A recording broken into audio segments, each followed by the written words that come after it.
ಸ್ನೇಹಿತರೆ, ಅಜಾತಶತ್ರು ಯೂಟ್ಯೂಬ್ ಚಾನೆಲ್ನ ಮತ್ತೊಂದು ವಿಡಿಯೋಗೆ ಸ್ವಾಗತ. ನೀವಿನ್ನೂ ನಮ್ಮ ಚಾನೆಲ್ ಅನ್ನು ಸಬ್ಸ್ಕ್ರೈಬ್ ಮಾಡಿಕೊಂಡಿಲ್ಲ ಅಂದ್ರೆ ದಯವಿಟ್ಟು ಈಗಲೇ ಸಬ್ಸ್ಕ್ರೈಬ್ ಮಾಡಿಕೊಳ್ಳಿ ಮತ್ತು ಹೀಗೆ ಸಪೋರ್ಟ್ ಮಾಡಿ.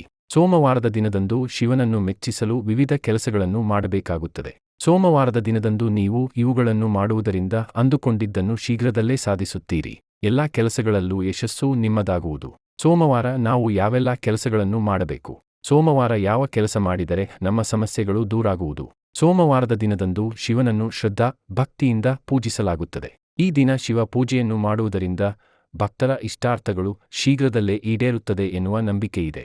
ಇದಲ್ಲದೆ ಸೋಮವಾರ ಕೆಲವೊಂದು ಕೆಲಸಗಳನ್ನು ಮಾಡುವುದರಿಂದ ಜೀವನದ ಪ್ರತಿಯೊಂದು ಕ್ಷೇತ್ರದಲ್ಲೂ ನೀವು ಯಶಸ್ಸನ್ನು ಪಡೆಯಬಹುದು.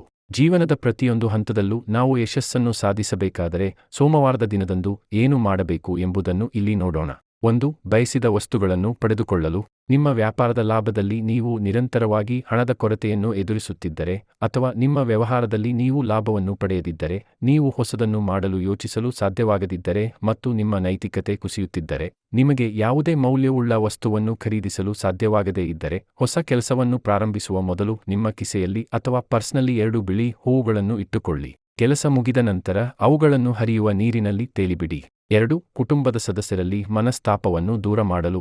ಯಾವುದೇ ವಿಷಯಕ್ಕೆ ಸಂಬಂಧಿಸಿದಂತೆ ಮನೆಯ ಸದಸ್ಯರಲ್ಲಿ ಮನಸ್ತಾಪ ಉಂಟಾದರೆ, ನಿಮ್ಮ ಮನಸ್ಸು ಚಂಚಲವಾಗಿದ್ದರೆ, ಸೋಮವಾರದ ದಿನದಂದು ನಿಮ್ಮ ಮನೆಯ ಹತ್ತಿರದಲ್ಲಿರುವ ಶಿವನ ದೇವಸ್ಥಾನಕ್ಕೆ ಭೇಟಿ ನೀಡಿ, ಆತನಿಗೆ ಬಿಲ್ವಪತ್ರೆಯನ್ನು ಅರ್ಪಿಸಿ ಮತ್ತು ಅಗತ್ಯವಿರುವ ವ್ಯಕ್ತಿಗೆ ಅಥವಾ ಬಡವರಿಗೆ ಅಥವಾ ನಿರ್ಗತಿಕರಿಗೆ ಅಕ್ಕಿಯನ್ನು ದಾನವಾಗಿ ನೀಡಿ. 3. ಈ ಶಿವ ಮಂತ್ರ ಪಠಿಸಿ. ಸಾಮಾನ್ಯವಾಗಿ ಸಾಧನೆಗಳು ನಿಮ್ಮ ಮುಂದೆ ಇದ್ದರೂ ಅದನ್ನು ಗುರುತಿಸಲು ನಿಮಗೆ ಸಾಧ್ಯವಾಗದೇ ಇರಬಹುದು.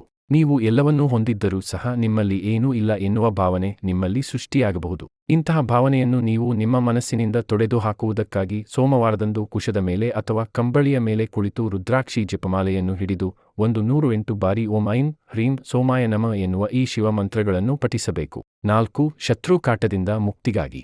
ನಿಮ್ಮ ಶತ್ರುಗಳಿಂದ ನಿಮಗೆ ತೊಂದರೆಯಾಗುತ್ತಿದ್ದರೆ ಶತ್ರುಕಾಟದಿಂದ ಪರಿಹಾರವನ್ನು ಪಡೆದುಕೊಳ್ಳುವುದಕ್ಕಾಗಿ ಸೋಮವಾರದ ದಿನದಂದು ಸ್ನಾನ ಮಾಡಿದ ನಂತರ ಶಿವನ ಮುಂದೆ ತುಪ್ಪದ ದೀಪವನ್ನು ಹಚ್ಚಿ, ಹಾಗೆಯೇ ಶಿವನ ಈ ಮಂತ್ರವನ್ನು 11 ಬಾರಿ ಜಪಿಸಿ. ಓಂ ಶಂ ಶಂ ಶಿವಾಯ ಶಂ ಶಂ ಕುರು ಕುರು ಓಂ. ಮುಂದಿನ ವಿಡಿಯೋದಲ್ಲಿ ಸಿಗೋಣ. ಧನ್ಯವಾದಗಳು. ಶುಭವಾಗಲಿ.